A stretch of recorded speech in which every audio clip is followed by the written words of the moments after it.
Hi అండి, hello, welcome back to my channel అండి. నేను మీ శ్రీదేవి. సో అందరూ ఎలా ఉన్నారండి? నేనైతే చాలా బాగున్నాను. మీరు కూడా బాగుండాలని మనస్ఫూర్తిగా దేవుడిని అయితే వేడుకుంటున్నాను. సో ఈరోజు మార్నింగ్ నుంచి నా ఈవినింగ్ వరకు నా రొటీన్ బ్లాగ్ అయితే మీ అందరితో షేర్ చేసుకోవాలనుకుంటున్నాను. మార్నింగ్ 5:30కి అయితే స్టార్ట్ చేశానండి. ఈవినింగ్ 6 వరకు నా ఇంటి పని అయితే ఈరోజు కంటిన్యూస్గా ఉందండి. సో నేను ఏం చేశాను ఏంటి అనేది నా రొటీన్ బ్లాగ్ అయితే మీ అందరితో షేర్ చేసుకోవాలనుకుంటున్నాను. సో ఎక్కడ వీడియో స్కిప్ చేయకుండా చివరి వరకు చూడండి ఫ్రెండ్స్. అలాగే మన వీడియోకి లైక్ ఇచ్చేసుకోండి. మీరు లైక్ చేస్తే నా వీడియో మరింత మందికి పోస్ట్ అనేది వెళ్తుంది. ప్లీజ్ తప్పకుండా అయితే ఒక లైక్ అయితే చేసేసేయండి. సో ఇంకా మార్నింగ్ బ్లాగ్ అయితే మార్నింగ్ లేవగానే అంటే నేను నైట్ కిచెన్ అంతా క్లీన్ చేసేసుకొని ఉంచేసుకుంటాను. సో నాకు మార్నింగ్ లేవగానే కొంచెం వర్క్ అనేది తగ్గుతుంది. సో ఇంక ఈరోజు అయితే మార్నింగ్ లంచ్ బాక్స్లోకి ఇలా గోరుచిక్కుడుగా ఎగిరేసేసానండి పిల్లలకి స్కూల్ లంచ్ బాక్స్లోకి. అలాగే గుడ్లు పులుసు పెడదామని చెప్పేసి ఇంకా అనుకున్నాను కానీ బట్ టైం అయితే సరిపోలేదు. సో బాయిల్ చేసిన ఎగ్ అయితే పెట్టేశాను, గోరుచిక్కుడుగా అయితే తింటారని. అలాగే చిన్నబాబుకి ఏమో పెరుగు అయితే వేసుకోవడానికి, పెద్దబాబుకి పెరుగు పెట్టేశాను. చిన్నబాబుకి కొంచెం కర్రీ ఎక్కువ వేయాలి, పెరుగు వేసుకోడు కాబట్టి. సో ఇంకా పిల్లలకి లంచ్ బాక్స్ అయిన తర్వాత వాళ్ళకి దోశలు అయితే పెట్టేశానండి. దోశలు టిఫిన్ వేసేసి పల్లీ చట్నీ అయితే చేసేసాను. ఇంకా ఇదిగోండి ఇక్కడైతే గుడ్లు అయితే పులుసు పెడుతున్నానండి. అంటే గుడ్లు పులుసు పెట్టి బీరకాయలు అయితే తీసుకున్నానండి మార్కెట్లో. అవి అరకిలో తీసుకుంటే అరకిలో కూడా పాడైపోయిన ఒకే ఒక బీరకాయ బాగుంది. సో దానికి అయితే ఒక ఉల్లిపాయ కోసి ఇరిగిలాగా వేసేసాను. ఇంకా వంట అయితే అవుతుందండి. ఇంకా నాకు ఇక్కడ షింక్ నిండా గిన్నెలు అయితే పడుతున్నాయి. చూడండి ఇప్పుడైతే ప్రస్తుతానికి కొన్ని గిన్నెలే ఉన్నాయి, తర్వాత ఎన్ని అవుతాయో. సో ఇంకైతే ఈరోజు పప్పులు కూడా నానబోసుకున్నానండి. దోశకి ఇడ్లీకి పప్పు అయితే నానబోసుకున్నాను. ఇడ్లీకి వచ్చేసి మినప్పప్పు అయితే పొట్టు మినప్పప్పు అయితే వేసుకున్నానండి. సో ఇదైతే కడిగేసి అట్టే పెట్టేసి ఉంచుకున్నాను. నేను మార్నింగ్ పిల్లలు స్కూల్కి వెళ్ళిన తర్వాత అయితే పప్పులు అయితే వేసేసాను. ఇవైతే నాకు నానిపోయినాయి. 12-1 గంటకి అయితే నాకు పప్పులు అయితే నానిపోయినాయండి. ఇంక వాటిని కడిగేసి శుభ్రంగా గ్రైండ్ వేసేసుకుంటూ పని అయిపోద్ది కదా అని చెప్పేసి పప్పులు అయితే వేసేసుకుంటున్నాను. నేనైతే ఇడ్లీకి పొట్టుపప్పే వాడతానండి, గుళ్ళపప్పు అయితే వాడను. ఎందుకంటే గుళ్ళపప్పు వల్ల నాకు ఇడ్లీ ఎందుకో అంత టేస్ట్ అనిపించదు. ప్లస్ కొంచెం గట్టిదనం అది వస్తుంది కదా. సో ఇదైతే గుల్లగా వస్తుంది, ఇడ్లీ కూడా చాలా టేస్ట్గా ఉంటుంది, ఆరోగ్యానికి కూడా మంచిదిలే అని చెప్పేసి పొట్టుపప్పు అయితే ఇడ్లీకి వేస్తాను. దోశలకు వచ్చేసి గుళ్ళపప్పు అలాగే రేషన్ బియ్యం అయితే వేస్తానండి. ఇంకా నాకు ఇక్కడ పప్పులు కూడా గ్రైండ్ వేసేసుకున్నాను కదా. ఇక్కడ ఓ పక్క కూర కూడా ఉడికిపోతుంది. ఇలాగ గుడ్లు పులుసులో కొంచెం కొత్తిమీర టమాటా వేసుకొని పెట్టుకుంటే చాలా టేస్ట్గా ఉంటుంది. ఇంకా ఒక పక్క వంట అవుతూ ఒక పక్క గ్రైండర్ అయితే వేసుకుంటున్నానండి. అలాగే ఇంకా వాషింగ్ మిషన్లో బట్టలు కూడా వేసేసుకున్నానండి.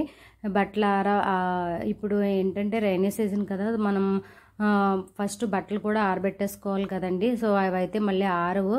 ఇంకా ఈరోజు థర్స్డే కాబట్టి నేనైతే బెడ్షీట్లు అవన్నీ మార్చేస్తానండి. సో ఫ్రైడే కోసం ముందు రోజే నేనైతే బెడ్షీట్లు అవి మార్చేసుకుంటాను. ఇక్కడ బెడ్షీట్లు అవన్నీ గంజి పెట్టి ఆరేయాలి. ఇంకా బయట కూడా పైకి టెర్రస్ పైకి పట్టుకెళ్దామంటే కొంచెం మబ్బుగా ఉంది. సో కొంచెం చినుకులు కింద పడుతుందండి.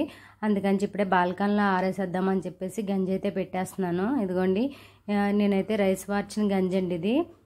ఇక్కడ వచ్చేసి డ్రెస్ నా టాప్ అండి. కలర్ చూసారు ఎంత రెడ్ కలర్లో గెలిసిపోయిందో. అసలు ఇదైతే వాషింగ్ మిషన్లో వేద్దాం అనుకున్నాను. పిల్లల స్కూల్ షర్ట్స్ అయితే మొత్తం వైట్ షర్ట్స్ ఏనండి. ఇంక ఇది వేసి ఉంటే మొత్తం వైట్ కలర్ షర్ట్ కాస్త రెడ్ కలర్ అయిపోదునేమో. సో ఇంకైతే మంచిది అనిపించింది వేయపోవటం.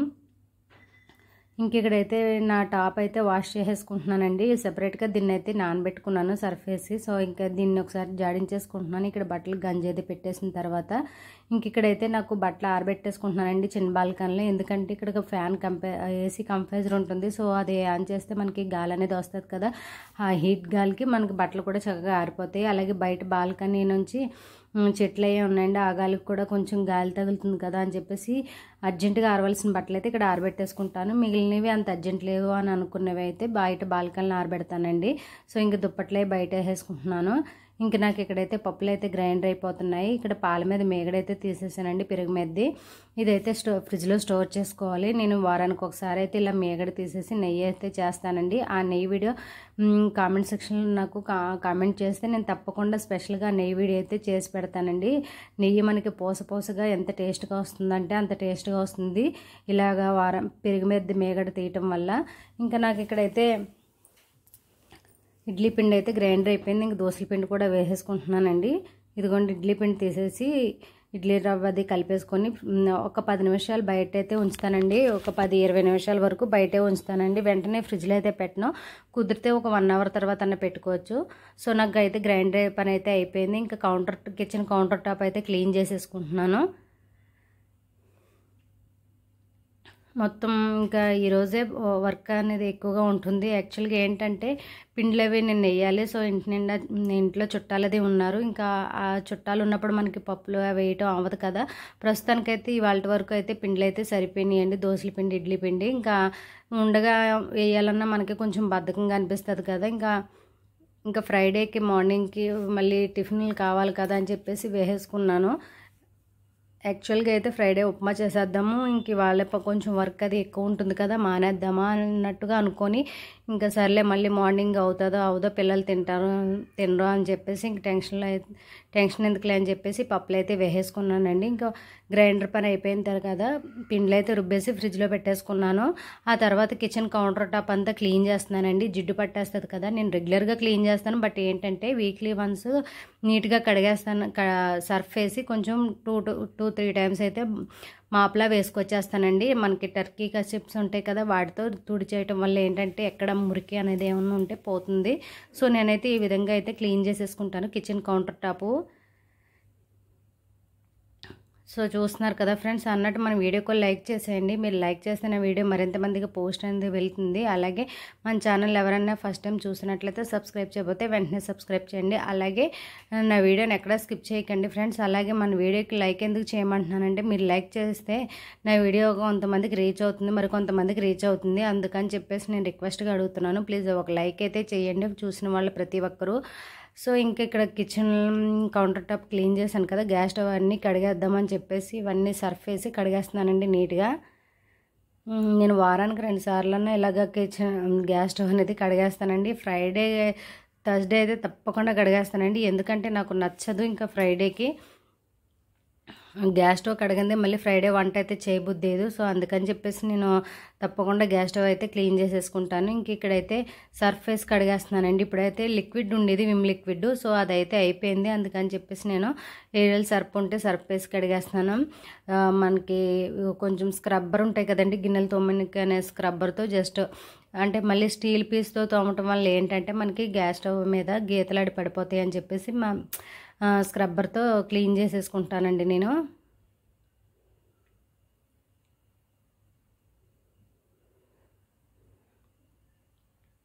ఈ పని అంతా అయ్యేసరికి నాకు దగ్గరగా 2 మధ్యాహ్నం 2 గంటలు అయితే టైం అయితే అయ్యిందండి. సో చూసారు కదా, ఇది ఎంత రుద్దినా పోవట్లేదండి.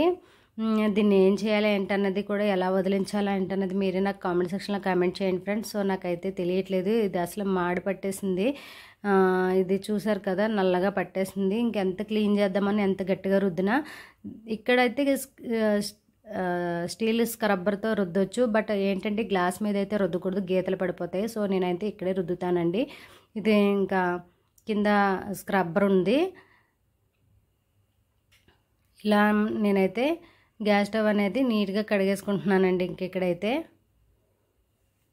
అది ఎలా పోతాదో కూడా తెలియట్లేదు. ఇంకా వంట చేసినప్పుడు అవన్నీ కామనే కదా అని చెప్పేసి ఇంకా వదిలేశాను. సో ఇక్కడైతే నేనైతే గ్యాస్ స్టవ్ కూడా నీట్గా కడిగేసుకున్నాను ఫ్రెండ్స్. సో చూసారు కదా, నాకు గ్యాస్ స్టవ్ ఎంత నీట్గా వచ్చేసింది. ఇంకా ఆగ్నేయం వల్ల చిన్న ముగ్గేద్దామని చెప్పేసి అయితే అనుకున్నాను.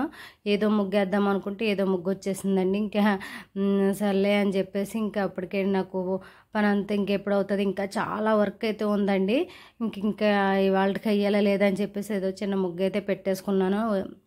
అంటే కొంచెం మంచి ముగ్గేద్దాం ఈ ఆగ్నేయమూల అనుకున్నాను. సో అనుకుంటే ఇంకా పని అవ్వట్లేదని చిరాకులో ఇంకేదో చిన్న పిచ్చి గీతల ముగ్గు అయితే పెట్టేసుకున్నాను. ఇక్కడైతే గ్యాస్ స్టవ్ కింద గ్యాస్ స్టవ్ కడిగేసాను కదా, దాని కింద అయితే తప్పకుండా ముగ్గు అయితే పెట్టుకోవాలంటండి. గ్యాస్ స్టవ్ కింద కూడా ముగ్గు పెట్టేసుకున్నాను. అలాగే గ్రైండర్ పిండిలు కూడా రుబ్బేసుకున్నాను. గ్యాస్ స్టవ్ క్లీన్ అయిపోయింది. ఇంకా షింక్ నిండా గిన్నెలు అయితే ఉన్నాయండి. మధ్యాహ్నం లంచ్ కూడా అయిపోయింది. సో లంచ్ అయిన తర్వాత ఇంక మొత్తం గిన్నెలన్నీ క్లీన్ చేసేసుకొచ్చేద్దాం అనుకున్నాను. అప్పటికే నాకు 3 o'clock అయితే టైం అయితే అయ్యిందండి. ఇంకా మొత్తం గిన్నెలన్నీ కడిగేద్దాం చెప్పేసి గిన్నెలు కూడా కడిగేసుకుంటున్నానండి. ఇలాగా అంటే ఇప్పుడు ఈ గిన్నెలతో అవదండి, మళ్ళీ తర్వాత పిల్లలు లంచ్ బ్యాగ్స్ వస్తాయి, లంచ్ బాక్స్లు వస్తాయి కదా, తర్వాత మళ్ళీ అవన్నీ తర్వాత మళ్ళీ ఇంకా వాళ్ళు స్నాక్స్ తిన్నవి, అలాగే వాళ్ళు పాలు తాగుతారు కదా, పాలు తాగిన గ్లాసులు, ఇవన్నీ ఇంకొక బోల్డ్ గిన్నెలు అయితే పడతాయండి. గిన్నెలు ఎన్ని తోన పడుతూనే ఉంటున్నాయి. నాకే ఇలా అవుతుందా, మీ అందరికి కూడా అలా అవుతుంది? అక్షయ పాత్ర అనేది మా ఇంట్లోనే ఎలా ఉంటుందా? సో మీరు కూడా ఇలాగే గిన్నెలు అనేవి పద్దాక పడుతున్నాయి అన్నది కూడా నాకు కామెంట్ సెక్షన్లో కామెంట్ చేసేయండి. నేనైతే ఫస్ట్ చిన్న అయితే కడగనండి, పెద్ద పెద్ద పాత్రలు ఏమన్నా ఉంటే అవన్నీ ముందు కడిగేసుకుంటాను. ఎందుకంటే నాకు షింకు ఖాళీ అవుతుంది, ప్లస్ నాకు సగం సామానం కడిగేసాను అన్న ఫీలింగ్ అయితే వచ్చేస్తుంది. సో అందుకని చెప్పేసి నేనైతే ముందు పెద్ద పెద్ద అయితే ఇలాగ కడిగేసుకుంటాను. సో చూసారు కదా, ఇక్కడైతే గిన్నెలు అయితే కడిగేసుకున్నాను, అలాగే షింకు కూడా కడిగేసుకున్నానండి నీట్గా. ఇంకా నాకు ప్రస్తుతానికైతే కిచెన్లో వర్క్ అయితే అయిపోయింది. ఇంకా తర్వాత ఇంకా గ్యాస్ పొయ్యి కడిగేసుకున్నాను కదా, దాని మీద పొయ్యి కడిగిన రింగ్లు అయితే పెట్టేసుకుంటున్నానండి. ఒకసారి గుడ్డ పెట్టి తుడిచేసిన తర్వాత ఎందుకంటే ఆ హోల్స్లో వాటర్ ఉంటుంది కదా, సో ఆ వాటర్ అనేది ఉంటే మనం వెలిగించినప్పుడు వెంటనే పొయ్యి అనేది వెలగదు కదా. సో అందుకని చెప్పేసి ఒకసారి అయితే గుడ్డ పెట్టి తుడిచేసుకున్న తర్వాత ఇలా పెట్టేసుకుంటున్నాను. అప్పుడు ఇలా పెట్టుకోవడం వల్ల మనం పొయ్యి వెలిగించిన వెంటనే వెలుగుతుంది కదా. సో చూసారు కదండి, నాకు కిచెన్ అయితే క్లీన్ అయింది. ప్రస్తుతానికైతే ఈ విధంగా నాకు గ్యాస్ స్టవ్ అనేది కూడా నీట్గా అయిపోయింది కదా. ఇంకా కిచెన్ క్లాత్లు అయితే వాష్ చేయాలండి. వీటిని ఒక గిన్నె హాట్ వాటర్ అయితే తీసుకొని ఒక గిన్నెడు బాగా మరగనిచ్చి హాట్ వాటర్లో సర్ఫ్ అలాగే క్లినిక్ ప్లస్ షాంపూ ఉంటుంది కదా, అది కూడా వేసేసి హాట్ వాటర్లో నానబెట్టేసానండి. ఒక 1 అవర్ నానబెట్టేసాను. తర్వాత అవి కూడా వాష్ చేసి ఆరబెట్టేసుకున్నాను. ఇంకా ఫైనల్లీ బాత్రూమ్లు ఉన్నాయండి. చుట్టాలు వచ్చారు కదా, వెళ్ళిన తర్వాత వాళ్ళు రాకముందు కడగాలి, వాళ్ళు వెళ్ళిన తర్వాత కడుక్కోవాలి కదండి, లేకపోతే మనం చిరాగ్గా ఉంటాయి కదా. సో ఇంకా చుట్టాలు అయితే వెళ్ళిపోయారు కదా, ఇంకా బాత్రూమ్లో అవన్నీ కడిగేసుకొచ్చేసానండి. చిన్న బెడ్రూమ్లో బాత్రూము, పెద్ద బెడ్రూమ్లో బాత్రూమ్ కూడా క్లీన్ చేసుకొచ్చేసాను ఇలా నీట్గా. ఇంకా నాకు అప్పటికి టైం అయితే 4 అయిపోయింది. సో ఇంకా చాలా అంటే చాలా నీరసం వచ్చేసిందండి ఇంక ఇవాళ పని అయ్యేసరికి. ఆ తర్వాత నేను ఈ చిన్న బాత్రూమ్ కూడా కడిగేసాను కదా, పెద్ద బాత్రూము చిన్న బాత్రూమ్ 2 బెడ్రూమ్ల బాత్రూమ్లు కూడా కడిగేసి తర్వాత స్నానం చేసేసానండి. ఇంకా నిన్న వాష్ చేసిన బట్టలు ఉన్నాయి, అవన్నీ మడతలు వేయాలి. సో చిన్న బెడ్ మీద అయితే పక్క కూడా వేయలేదు. ఇంకా స్నానం చేసి వచ్చిన తర్వాత అవన్నీ సర్దొచ్చాయి అని చెప్పేసి బట్టలు అయితే మంచం మీద అలా ఉతికిన ఆరవేసిన బట్టలు అన్నటివి అయితే అలా ఉంచేసానండి. ఇంక ఇవి మడతేసేసి బెడ్ మీద బెడ్షీట్ అవి వేసేసుకుందాంలే అని చెప్పేసి అనుకున్నాను. సో ఇంకా ఇదిగోండి బెడ్షీట్ వేద్దామని చెప్పేసి పక్కన పెట్టుకొని ఉంచుకున్నాను. ఇంకా నేనైతే ఇప్పుడు ఫ్రెష్ అయ్యి కూర్చున్నానండి. ఈవినింగ్ 6 అయింది, పిల్లలు వచ్చే టైం అయింది. పిల్లలు ఇంకా వాళ్ళు ఫ్రూట్స్ తినేసి కొంచెం పాలు తాగేసి మూవీకి వెళ్దామని చెప్పేసి అని వెళ్ళారండి వాళ్ళు. ఇంకా వాళ్ళు వెళ్ళిన తర్వాత మళ్ళీ నేను ఇంక రైస్ వండేసి ఇంకా బట్టలు అయితే రేపు పొద్దునకి ఇస్త్రీ చేయాలి కదా అని చెప్పేసి యూనిఫామ్ ఉంటే ఇస్త్రీ చేసేసుకుంటున్నానండి. ఇలా నేనైతే ముందు రోజు యూనిఫామ్ అయితే ఐరన్ చేసి పెట్టేసుకుంటాను. మార్నింగ్కి ఇంకా నాకు టెన్షన్ అనేది ఉండదు. ఇలా చేసుకోకపోతే మళ్ళీ ఎర్లీ మార్నింగ్ నాకు 7కి ఒక పక్క వంట ఒక పక్క ఐరన్ చేయాలంటే అసలు టెన్షన్ వచ్చేస్తుందండి. సో అలా కాకుండా ఇప్పుడు వర్షాకాలం కదా, మనకి బట్టలు అవి ఆరో కదా, ఇలా ఐరన్ చేయడం వల్ల కూడా ఎక్కడైనా చెమ్మ అనేది ఉంటే చక్కగా ఆరిపోతుంది. సో నాది ఈ వ్లాగ్ మీ అందరికీ నచ్చిందైతే అనుకుంటున్నానండి. ఇంకా మరో మంచి వ్లాగ్తో మళ్ళీ మేము ముందుకు వస్తాను. ప్లీజ్ అలాగే నాకు కామెంట్ సెక్షన్లో కామెంట్ చేయండి ఫ్రెండ్స్. నా వ్లాగ్లో ఏమన్నా పొరపాట్లు ఏమన్నా ఉన్నాయి ఏంటి అన్నది కూడా మీరు కామెంట్ సెక్షన్లో కామెంట్ చేయండి. మరో మంచి వ్లాగ్తో మళ్ళీ మేము ముందుకు వచ్చేసాను. Thanks for watching friends.